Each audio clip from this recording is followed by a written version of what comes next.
Welcome to The Explainer. Today, we're digging into how two fatal shootings by federal agents in Minneapolis completely spiraled into a national political firestorm. And right at the center of it all is one person, sent by the president himself, the border czar.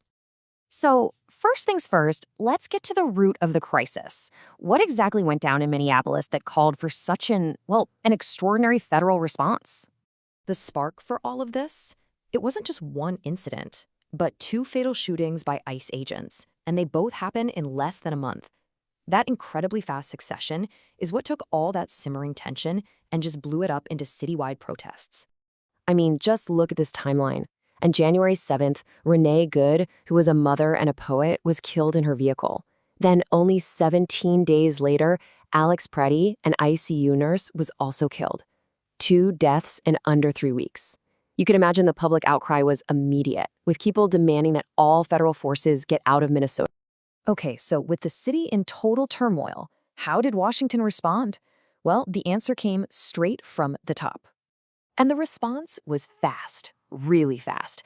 Just 2 days after Alex Preddy's death, President Trump announced he was sending in his border czar, a man named Tom Homan, to take direct command of every federal operation in the city.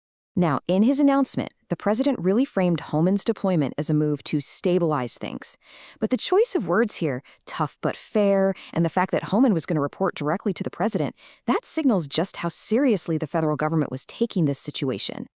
So this brings up the huge question, right? Who exactly is Tom Homan, the person being sent in to handle this incredibly volatile crisis?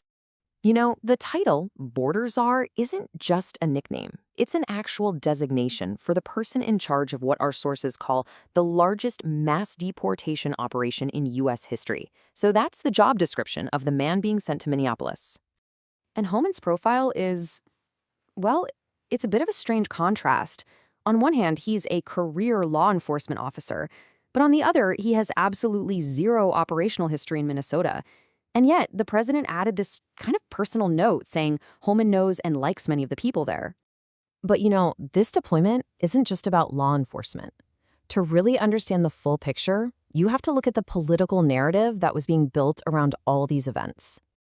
President Trump didn't just talk about the shootings. He connected the protests in Minneapolis to this single, absolutely staggering number, $20 billion. So where in the world does a number like that come from? Well, according to the president's statements, it's tied to allegations of massive welfare fraud happening within the state of Minnesota. And here's where he makes the direct link. In a post on Truth Social, the president explicitly claimed this alleged $20 billion fraud was, quote, at least partially responsible for the violent organized protests. So he was tying the demonstrations in the streets directly to financial crime. And the president's statements didn't just stop at these broad allegations of fraud. They also zeroed in on a specific Minnesota politician, Congresswoman Ilhan Omar. In that same social media post, he broadened his accusations even more, claiming that both the DOJ and Congress were investigating the Congresswoman and really questioning how she had acquired her reported wealth. So let's just recap. You've got a city in protest, a federal czar sent to take command, and this whole political narrative tying everything to fraud and corruption. What does this all lead to? And this is the critical question we're left with. When you send a man whose entire job is defined by mass deportation into a city that is protesting fatal encounters with immigration agents, what happens next? The future of federal enforcement in Minnesota is now a very open and a very, very tense question. What happens when the border comes to the city?